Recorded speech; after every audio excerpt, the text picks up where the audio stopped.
na 2 nogach i 4 kołach. Robimy podróże. Dopłynęliśmy do wybrzeży Omanu, do miejscowości Muscat, czyli stolicy Omanu. Port nie jest w samym Muscat, tylko troszeczkę obok. No i postaramy się znaleźć jakiś transport, który nas do miasta dowiezie.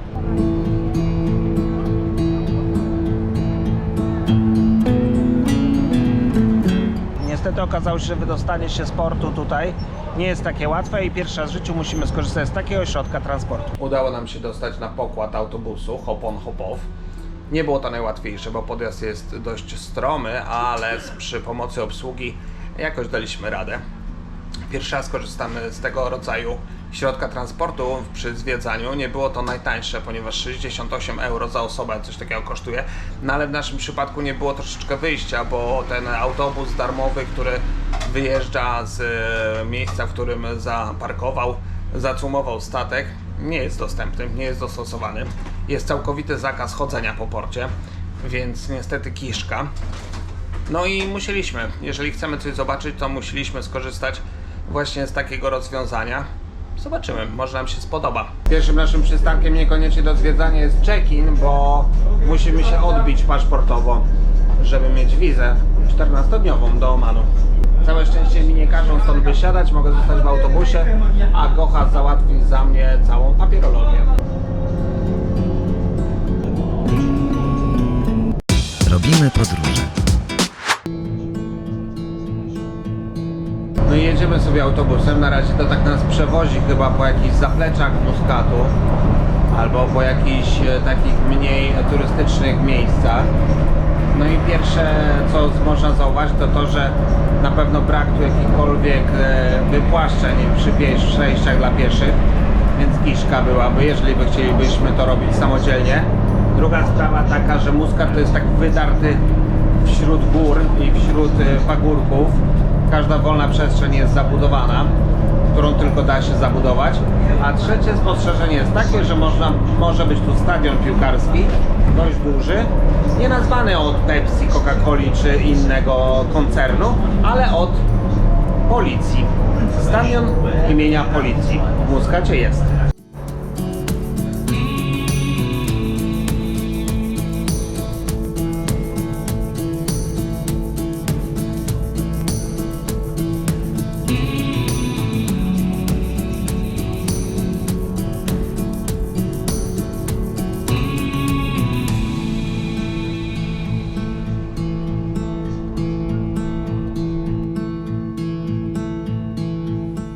Jechaliśmy w najbardziej luksusową i najdroższą dzielnicę w Muscacie.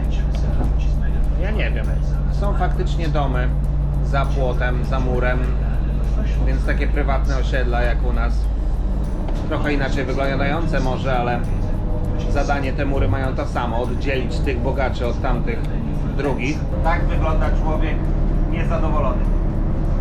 Porażka jak na razie.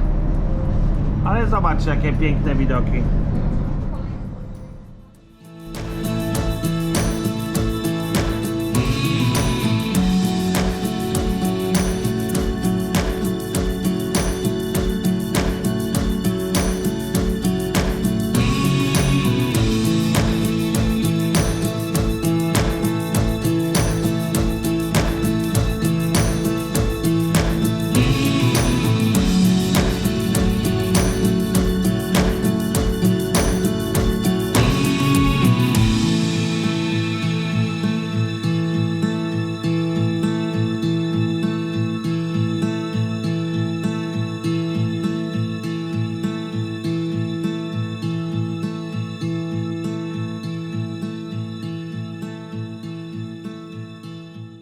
Po zwiedzeniu centrów handlowych, salonów samochodowych, siedzib banku i różnych innych tego typu zabudowań, nareszcie udało nam się wydostać z tego autobusu. Wydostaliśmy się przy Pałacu Sułtana.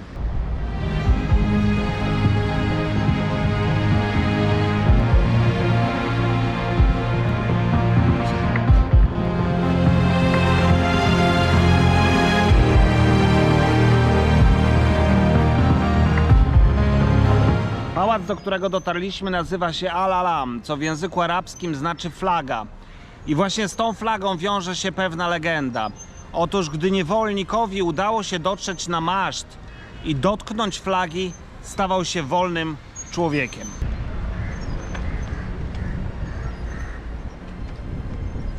No powiem szczerze, wreszcie jakiś interesujący punkt podczas naszej nowej hopofowej wycieczki, bo normalnie już myślałam, że będzie jakaś masakra.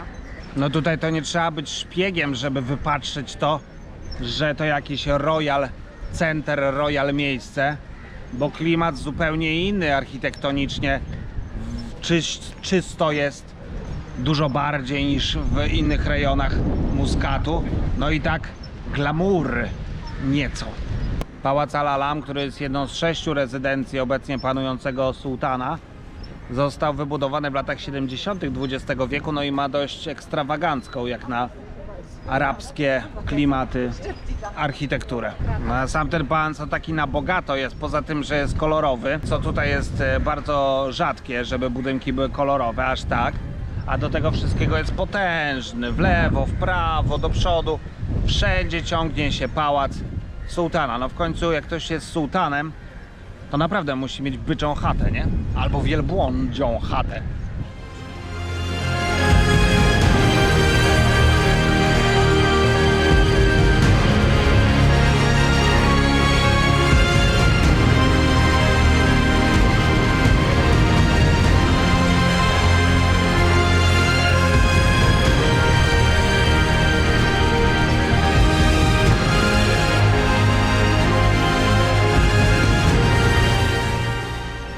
Okazało się, że z tymi big busami to jest tyci problem, ponieważ nie każdy z nich posiada rampę dla wózka i takim oto sposobem zostajemy przy pałacu sułtana na kolejne pół godziny. Robimy podróże.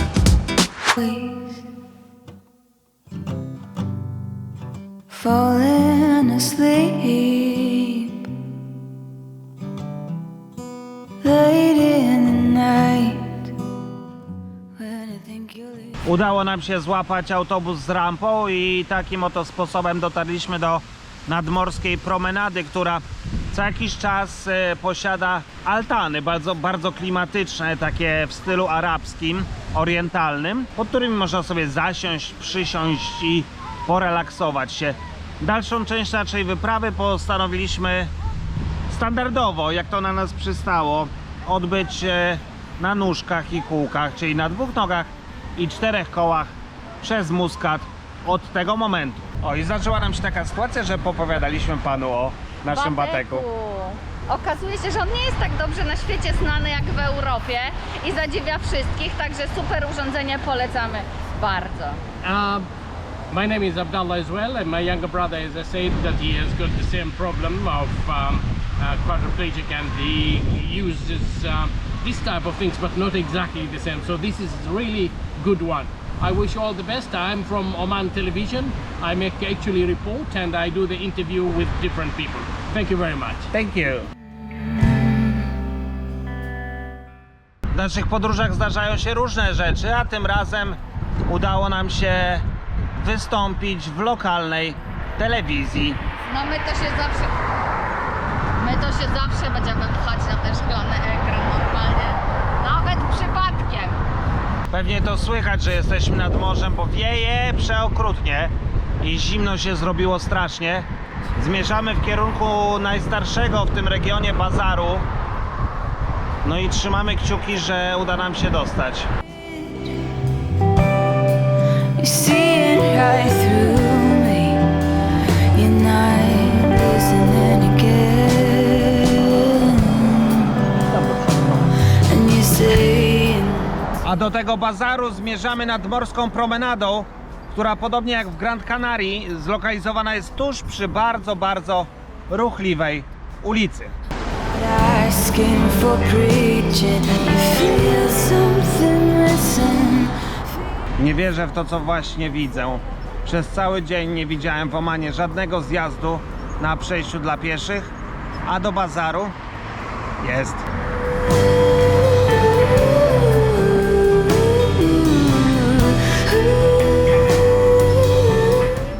Wkraczamy na bazar suk.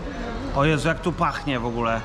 To są zapachy tych wszystkich kadzideł i przeróżnych, pewnie trochę badziewi, ale też trochę takich wartościowych rzeczy, na przykład przyprawy, sól morska, dywany. Pierwszy raz jesteśmy w takim miejscu i naprawdę jest zacnie. Dobra, złota zasada w takich miejscach, która od pierwszego momentu już jest nam znana. Żadnego kontaktu wzrokowego. Po prostu dzień dobry. Dzień dobry, amiga, allora. No, thank you very much. No i właśnie, żadnego kontaktu wzrokowego, żadnego nawet na chwilę zatrzymania się, bo nam wcisną, a Arabowie to są ludzie, którzy wcisną po prostu wszystko w sekundę. Więc no, szybko przechodzimy, patrzymy, oglądamy i uciekamy. Oh, nice, thank you. No, thank you so much. Thank you. Thank you really. Thank you, bye. Gocha się na chwilę dała spryskać perfumą i zatrzymała. I co? I tu nie można się zatrzymywać, bo cię napadną dookoła, staną wokół ciebie i nie dadzą ci przejść nawet na centymetr. Uciekamy. Jakimś cudem udało nam się stamtąd uciec. Nawoływanie do modlitwy w tle, a dla nas to znak, że kończymy naszą wizytę w Omanie, a raczej w Muskacie.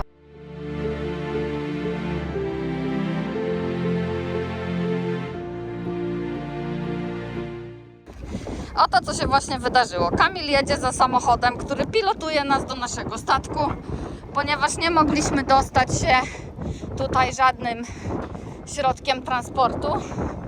No i tak to mniej więcej wygląda. Robimy podróże.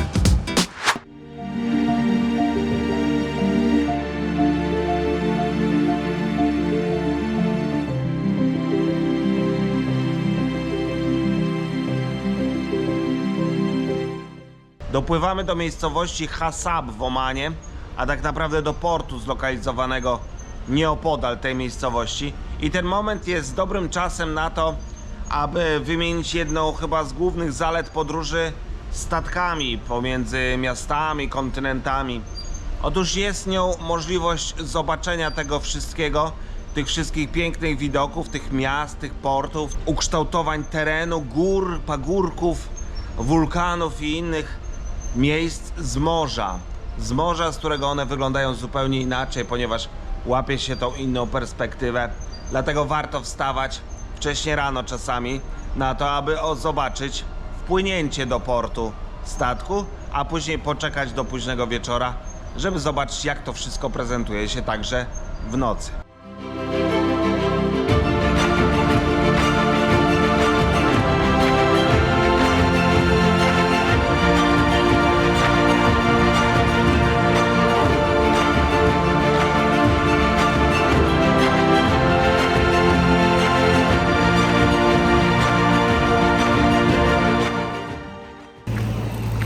Dokumentacja wideo, żeby Kamil miał chociaż 2 minuty filmu. Fiordy ponagrywał. A jak my się tu przedostaniemy?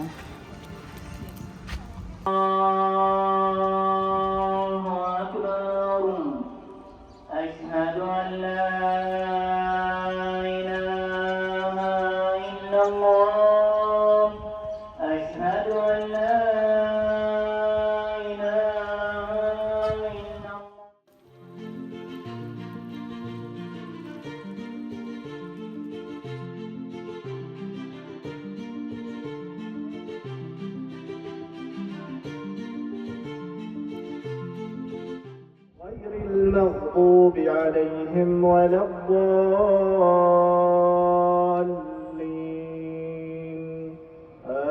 آمين سمع الله لمن حمده الله أكبر